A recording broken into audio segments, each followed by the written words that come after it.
Ben Napier finally confessed what Erin Napier truly means to him. And the answer began with a damaged box in their own basement.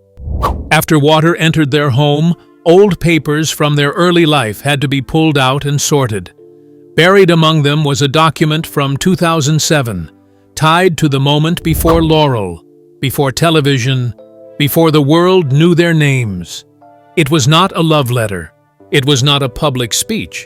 It was something quieter, and in some ways more revealing. The strange part is that this paper showed what Ben was willing to carry long before success made anything easier. Years later, after marriage, children, illness, and fame, his confession gave that old document a different meaning. So, what did Ben Napier finally admit about Erin? And why did it begin with a forgotten paper? When Ben purchased the ring in 2007, he was not the successful craftsman known to millions. There was no television contract. Hometown did not exist. Laurel had not become a destination for viewers who wanted to walk through streets they had seen on television. Ben was a college student with limited money and no guarantee about where life would take him. The ring cost $3,210. To the man signing the agreement, that amount represented gasoline, food, rent, and months of uncertainty. He could have chosen something inexpensive. Erin would have accepted it. She had never connected marriage to the value of a diamond. A ring could remain when money disappeared. It could remain through changing jobs, unfamiliar cities, illness, children, and every version of the future they could not yet see. Ben was not purchasing proof that Erin loved him. He was creating physical proof that he had already decided. That makes the installment agreement his earliest confession. The words were financial rather than romantic. Each payment said the same thing. Erin was worth the cost. Ben was not thinking about what the ring might be worth after graduation. He was thinking about the woman who would wear it. The payments would continue long after the proposal, quietly turning one romantic decision into a promise he had to keep month after month. Before marriage tested his patience or fame tested their privacy, he was already proving that loving Erin meant remaining dependable when doing so was difficult. Ben had reached that certainty 3 years before he signed the agreement. In December 2004, he and Erin spent 6 days together that quietly changed the direction of both their lives. They were still college students when the distance between them disappeared. Neither could see the life ahead, but both began recognizing the person they wanted beside them. By the end of the week, marriage no longer felt like a distant possibility. Their connection changed during a college yearbook feature in December 2004. The assignment gave them a reason to spend time together. Conversation replaced observation. Erin discovered that the public Ben was only one part of him. Behind the easy confidence was a thoughtful young man who listened closely and remembered details. They later called those days Love Week.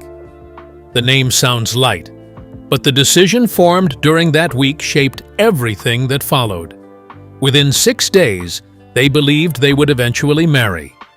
What happened during those days was not a dramatic courtship created for an audience. They talked, spent time together, and discovered how easily the other person fitted into ordinary moments. Erin had admired Ben before he truly noticed the depth of her feelings. Once he began seeing the woman behind that quiet admiration, the speed of their connection surprised them both. The relationship did not feel like the beginning of an experiment. It felt like recognition arriving late. Ben did not know every event awaiting them. He believed he knew the person beside whom he wanted to face those events. That distinction explains why the engagement ring came later without hesitation. Ben was not gambling that an attractive college romance might survive. He was acting on a decision that had begun during the first week they truly saw each other. Their certainty felt natural, while life remained easy. Then Erin began suffering episodes of pain that neither of them understood. Ben could plan a future with her, but he could not protect that future from an illness with no clear name or solution. Doctors searched for an explanation while the episodes continued. Ben remained beside Erin through years of uncertainty, knowing that his strength could not stop the pain or guarantee what would happen next. Before the renovated houses and comfortable television scenes, Erin lived through approximately a decade of unexplained illness. The symptoms included severe abdominal pain and fever. Episodes arrived without a reassuring pattern. Medical appointments did not always provide an answer. When one period passed, neither Erin nor Ben knew when another might begin. Erin later described those years as sad, frightening, and confusing. Every new episode reminded Ben that the future he had imagined depended on someone whose health he could not control. The fear was not abstract. Erin was his partner, his closest friend, and the person around whom he had already organized his adult life. If she disappeared, Ben would not simply lose his wife. He would lose the witness to every important part of who he had become. This period changed the meaning of protection. Ben could not protect Erin by defeating the illness himself. He protected her by ensuring she never faced it alone. That distinction matters because Ben would later become known as the person who could repair almost anything placed before him. During these years, the most important problem in his life resisted every practical instinct he possessed. There was no damaged board to remove and no clear plan to follow. Erin needed someone willing to stay inside uncertainty with her. Ben's presence became the only promise he could control, and he kept it even when neither knew when relief would come. Their marriage survived the private fear. Then another force entered their lives. It appeared as an opportunity, and from outside, it looked like an uncomplicated blessing. Television arrived. The relationship that had protected them away from public attention became the central feature of a program watched by millions. Their marriage was no longer only a refuge. It became part of what audiences expected them to provide. When Hometown reached television, viewers were introduced to a simple idea. Ben and Erin would help families restore older houses in Laurel. Erin would shape the design. Ben would create, repair, and build. The houses supplied the structure. Their relationship supplied the reason people stayed. Viewers noticed the way Ben looked toward Erin before a decision. They saw Erin translate his large ideas into details that made a room feel personal. Their teasing did not sound written. Their disagreements remained calm because neither appeared interested in defeating the other. For audiences who spent hours watching them, the Napiers stopped feeling like distant television personalities. That affection also placed pressure on the marriage. A tired expression could be treated as anger, and time apart could be turned into evidence of trouble. Ben and Erin were no longer simply working together. Their businesses, public identities, and private relationship had become connected. They needed a way to keep the real marriage separate from the version audiences examined on television. Ben protected against that possibility through something too small for television. He woke before Erin. Before crews arrived, businesses opened, or their daughters needed attention, he wrote her a note. Then he placed a Coca-Cola beside it because Erin did not drink coffee. That repetition separated the real marriage from the televised one. The note was addressed to Erin, the woman with private fears, habits, and memories, not Erin Napier, the public figure. What Ben wrote changed from day to day. The meaning did not. Before the world asked anything from them, he reminded Erin that she mattered to him. The notes also gave Ben a private language that fame could not edit. A television scene could be shortened, rearranged, or interpreted by strangers. A letter placed where Erin would find it belonged only to them. She could read his exact words before public work shaped the day. The ritual protected something television could easily consume: the difference between being loved by an audience and being known by one person. Ben's morning letters became one of the clearest windows into what Erin meant to him. He did not reserve affection for birthdays or anniversaries. He wrote during ordinary mornings when no major event required a romantic gesture. The notes might contain encouragement, humor, gratitude, or a reminder connected to the day ahead. Their power came from consistency. Ben continued writing after the excitement of early marriage had passed. He wrote when work was demanding and when nothing important appeared to be happening. The Coca-Cola beside each note made the ritual personal. He was not addressing a television personality. He was caring for the woman whose habits he had learned long before fame entered their home. For Erin, the letters created a private record of their marriage. They also protected communication. Ben did not assume she could automatically understand what he felt. He placed the thought into words. The letters mattered because Ben refused to let affection become something Erin was simply expected to assume. The habit also reveals a fear hidden beneath the tenderness. Ben understands that love can exist and still become silent. Two people can care deeply, while routine persuades them that the other already knows. Distance does not always begin with conflict. Sometimes it begins when reassurance stops.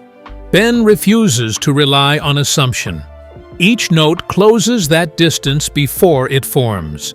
But private communication could not protect their family from every outside threat.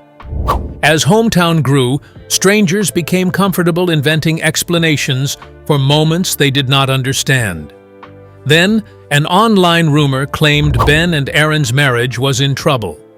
For adults, the rumor could be dismissed as another piece of celebrity speculation. For Helen and May, it carried the power to make two young daughters believe their home was breaking apart. The divorce speculation appeared in 2025. It spread through online posts that treated Ben and Erin's marriage as public material. No ordinary disagreement was required. Their visibility made the story useful to people who benefited whenever viewers stopped and clicked. Erin rejected the claim. Her concern was not limited to whether strangers believed it. She asked people not to repeat the rumor around their daughters, Helen and May. The girls were too young to understand how false stories are manufactured and distributed. That request showed what the rumor threatened. Erin was Ben's wife, but she was also the mother of his daughters and the center of the home he wanted to protect. A careless story about their marriage could reach Helen and May before either child understood that strangers sometimes invent conflict for attention. Yet Ben and Erin did not answer by claiming their relationship was perfect. Perfection would have made the defense less believable. Two people who work together, raise children together, and live beneath public attention will experience stress. They survive because they do not pretend stress is absent. Their rule is direct. Ask instead of assuming. If Ben appears distant, Erin cannot silently construct an explanation and punish him for something he never said. If Erin appears upset, Ben must ask what she needs rather than deciding he already knows. That rule sounds simple. Following it requires both people to risk an uncomfortable answer. It also prevents public speculation from entering their private understanding of each other. Strangers can interpret a photograph, absence, or tired expression however they choose. Ben and Erin do not have to accept that interpretation. They can turn toward the person who was actually present and ask what happened. Their marriage survives public noise because neither allows an outsider's explanation to become more trustworthy than the voice inside their home. Their closeness is not proof that conflict never enters the marriage. It is proof that they refuse to let private stories replace honest conversation. And the object Ben would save from a fire shows what those conversations have preserved. Ben and Erin spend much of their professional life restoring what other people might discard. Their marriage requires similar attention. Working and living together creates more opportunities for frustration, not fewer. A professional disagreement can follow them home, while a family concern can enter a workday. They maintain closeness by speaking directly instead of allowing one difficult moment to become a private story about what the other person supposedly feels. They have described themselves as inseparable, but that word does not mean they never need space or never disagree. It means separation does not improve how they function. Their instincts have developed together. Ben learned adulthood beside Erin. She was present while he moved from college into marriage, work, parenthood, and television.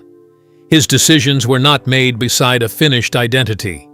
Erin helped him form that identity. No one else could share that uninterrupted history with him. Another person could work with Ben. Another designer could select colors, furniture, and materials.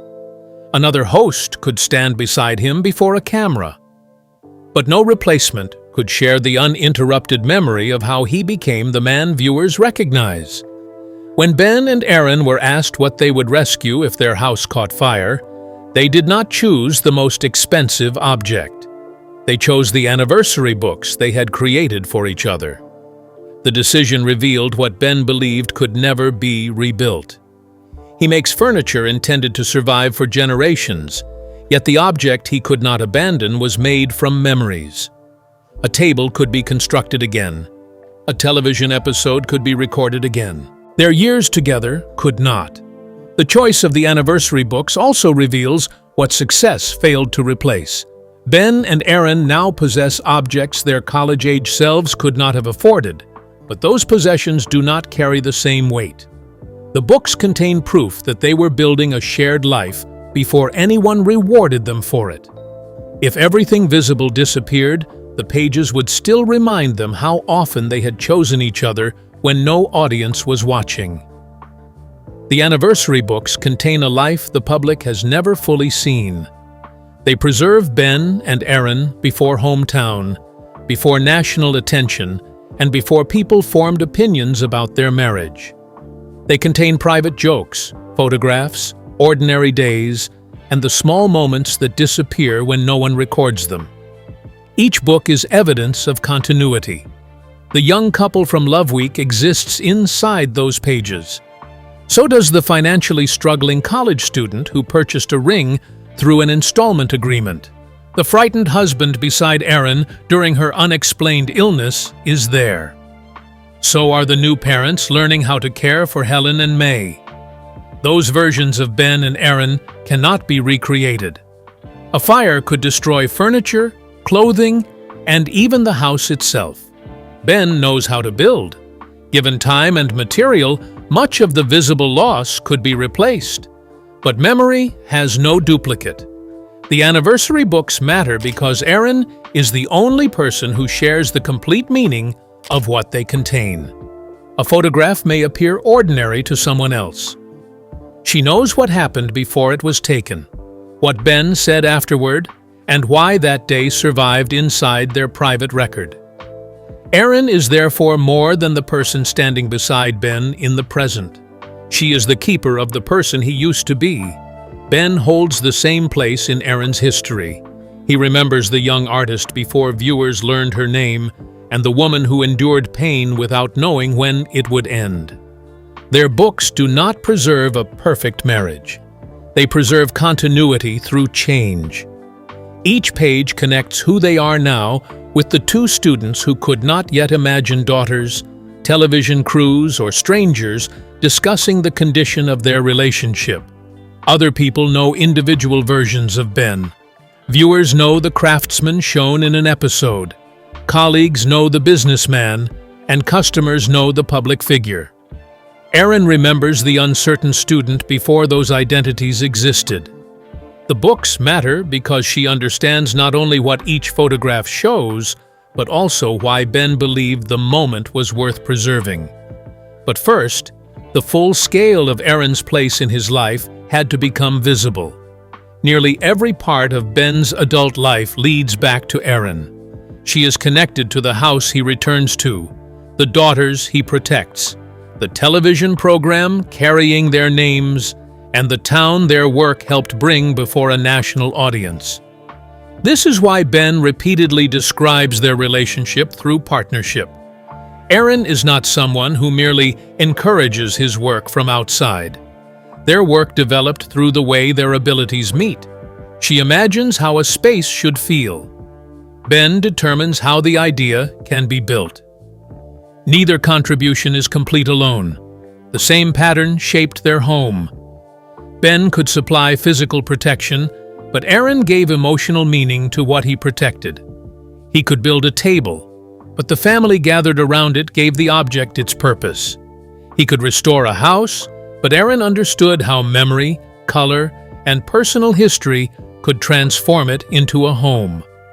Their relationship feels familiar to viewers because it is not based entirely on romantic display. It appears through function. They know how to carry different parts of the same responsibility. Erin once described their marriage as feeling as natural as breathing. That description did not suggest that marriage required no effort.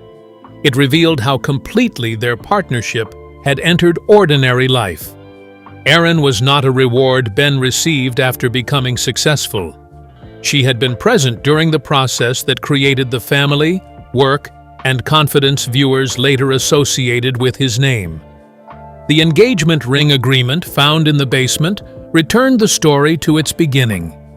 Young Ben had no evidence that their life would become extraordinary.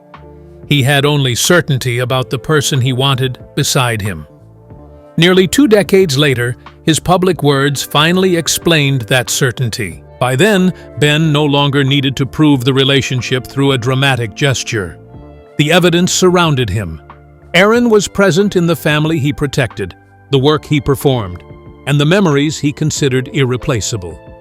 His tribute mattered because it gathered those separate pieces into one direct statement. He was finally naming the person who had not simply accompanied his adult life, but had helped give that life its recognizable shape. He began with a familiar description. He called Erin his best friend. Then Ben added the phrases that transformed a loving tribute into the confession their entire history had been leading toward. Ben's confession finally gave a clear meaning to everything viewers had watched for years.